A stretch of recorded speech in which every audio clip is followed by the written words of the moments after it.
Get people here that can talk about subjects that are of interest to environment, water resources, aspects, and so perhaps you will find them interesting. We are looking forward to seeing you in these seminars. But for this one, I thought to give you a little talk about what we do here at Georgia Tech. I'm director of the Georgia Water Resources Institute, and there's one such institute in every state in the United States. They're established by federal law, and we are helping the state to address some of the issues they have. We have here, all of us, collectively, regarding the environment and the water supply. And you probably, if you read the newspapers, you can see that we have a lot of issues relating to water. And so our institute and our graduate students and scientists and engineers, we have working with the state to try to find solutions and to address these issues that we have. In addition to that, though, we're involved in other areas in the United States and also in the world. And in fact, today I will not talk to you much about what we do here in Georgia. I'll talk to you about what we do in Africa. In every place you go, though, this quote from H.G. Wells rings very true because we do have solutions, we do have challenges, but the most severe limits of trying to do something about it and get it done are limits of understanding. And so that's what he's trying to say, that we all have the obligation, and you're in the right place here at Georgia Tech, to make sure that we make the best of ourselves and be engaged and try to address some of these issues that the world needs in terms of the environment. So I'll tell you a little bit about what we do, what technologies we develop, and then I'll focus on in East Africa, on the Nile Basin, and some of the issues that we have here, and some of the work that we do there for the different governments. This is a schematic of where we're involved in the world. And like I said, the Southeast is our base, and we work a lot with the state and also the Southeast region. We also work a lot in California, and we do similar things in terms of developing software and decision support systems and information systems, try to get them updated, upgraded, and make good decisions with respect to the utilization of water resources. But we also work in other places in the world that you see. I'll talk about the Nile in a second. We're involved in the Congo and in South Africa, so we really are in Africa a lot. And then we work in China, in the Middle East, in Europe a little bit, and also South America. And in all of these areas, the interesting thing is that the issues are very similar. People are facing similar issues in terms of the finiteness and the health of the environment and the water resources and how to utilize them and how to share them. So I'll try to tell you about case studies that exemplify and highlight these issues in Africa. And we get funding from all sorts of places, both national and international. And the issues of water are really getting a lot of publicity lately, and so there's interest to, and it's a good area to work in general, as for engineers and scientists too. So please consider it. That's just a schematic of what decision systems and information systems are all about. The question is to try to develop solutions to problems, right? For example, to figure out how to secure water supply for communities, how to secure water supply for irrigation, how to clean the water that comes out of the agricultural fields, things of that sort. And to do that, we have to use a combination of things. And of course, we have to take advantage of existing data. And data come from different sensors and different sources, including the more traditional ones, like, for example, pH stations, if we're looking to measure the flow in the river, or rainfall, or temperature, climatic variables, that is, but also remotely, sometimes, from satellites and radar. Here in the United States and in Europe, this is indeed the case, and other select parts of the world, but of course the majority of the world does not have a penny because that's sensors. So it's there we have to be a little more creative as to how we collect the information we need to address the problems. And so the information system then is really a compendium of all the data information we can collect with respect to a certain area and a certain problem we're trying to address. And some of these information systems are real time, so they kind of sit there and they collect information as comes around. Storms, for example, happen here in the southeast, and they process it quite quickly. And in addition to that, of course, there is we have the generic information, the primitive data that we collect this way. But the question is, we want to make some predictions. We want to use this information in some way to anticipate what they imply. What does it mean for a particular region, for example? Will there be flooding? Will there be droughts? And if so, what does that mean for the different water uses that people are accustomed to enjoying? For example, power generation or water supply, like I said. So this is where the decision tools come in, and models and the methods that you probably are familiar with in different fields. So we couple that is the information, the databases, and the remote sensors with models, process models that simulate and also perhaps optimize how the response of the system should look like in view of the current circumstances. And we do this iteratively. We consult with the stakeholder groups because water resources is not something that you own. It's actually a common good. And the environment is something that people have to agree how to utilize. So it's not about you sitting here or us sitting in our offices and developing a solution. It's also about engaging the stakeholders, as we say, the people who are impacted or impact these resources, and convincing them that they have to do this or the other thing. And that's quite a difficult thing. It goes into the question of how institutions work, and how the legal system is, and things of that nature. And it steps aside, a bit outside our normal field of operations as engineers and scientists.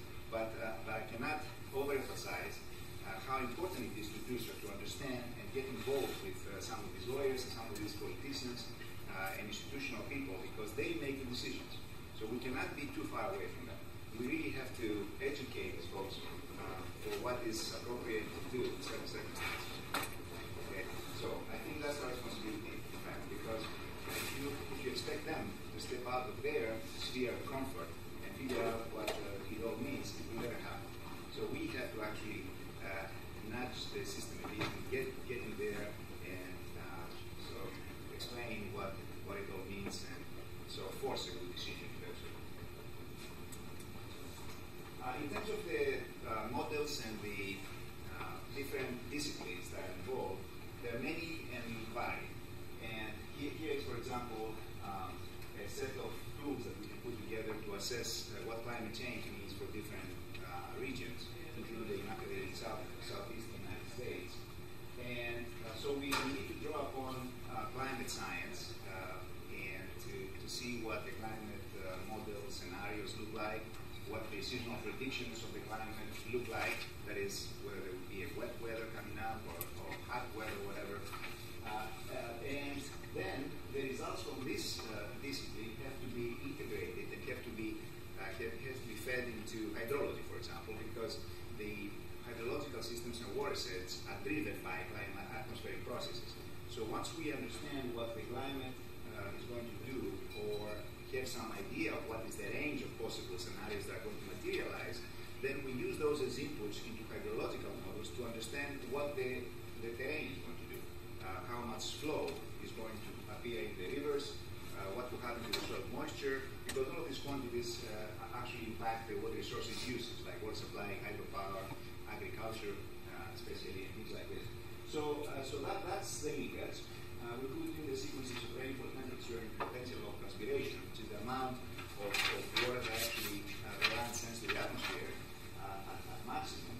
And we produce sequences of flows in rivers and soil moisture and evapotranspiration. This is a schematic of the ACF basin here in the state of Georgia. We shared that Georgia is right here, as you see, and Alabama is here, and Florida is over here. The Gulf is down here. And it's a basin that has been the subject of a lot of discussions over the last 20 years, because it's shared by the states, Georgia, Alabama, and Florida. And how to share, how to develop a compact, an agreement to share the waters is really something that we spend $1 billion or so in litigations, a little bit of money on technical aspects, which is very disappointing for us. But still, the whole thing is like a volcano. It erupts every now and then.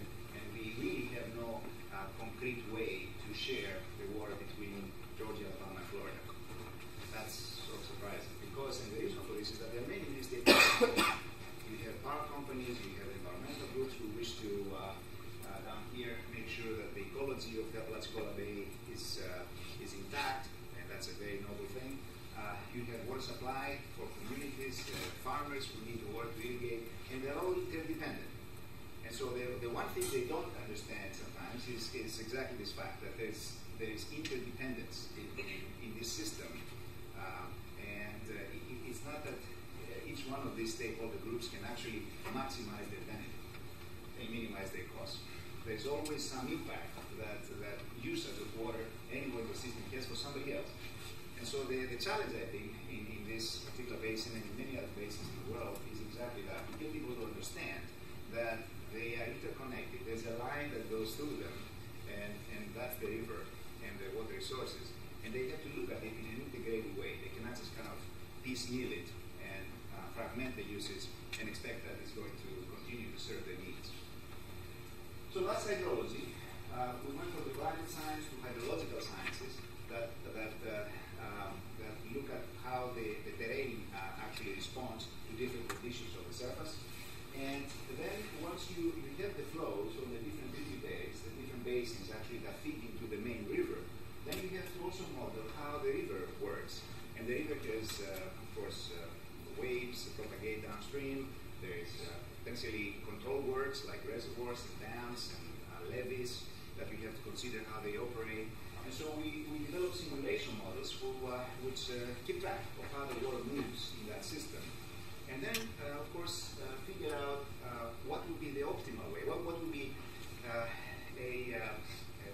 the best way, perhaps, to manage the water. How much of the water that is can be abstracted from these systems? Can you get a lot of water here for the Sea of Atlanta, for example, and without concern about what might that mean for downstream users? Is that acceptable? Is that an issue, or something else might happen? So we look at these trade-offs, and we look at different strategies that might optimize the system response. And there is the optimization part. These systems are usually uncertain, and there's uncertainties. There's stochastic analysis that goes into that. You have a dynamic system that is uncertain, it's non-linear, it's multi-objective, and all the stuff those who do that in ISWA in operations research apply here. It's actually one of the most difficult problems, and has given rise to really pioneering solutions and algorithms in solving this kind of optimization problems. So, so far, climate, hydrology, river, hydraulics, optimization theory, stochastics are involved here. There is more, actually, that I have not discussed, and it's not just the surface water that contributes to how these water uses are met. There's also groundwater, and so the aquifers and the geology has a lot to do with how much water is available at any given point in the river and also point in time. And so we need to understand that part, with the connection between the surface and the groundwater. So there comes in also geology and hydrogeology as a discipline that has to be understood.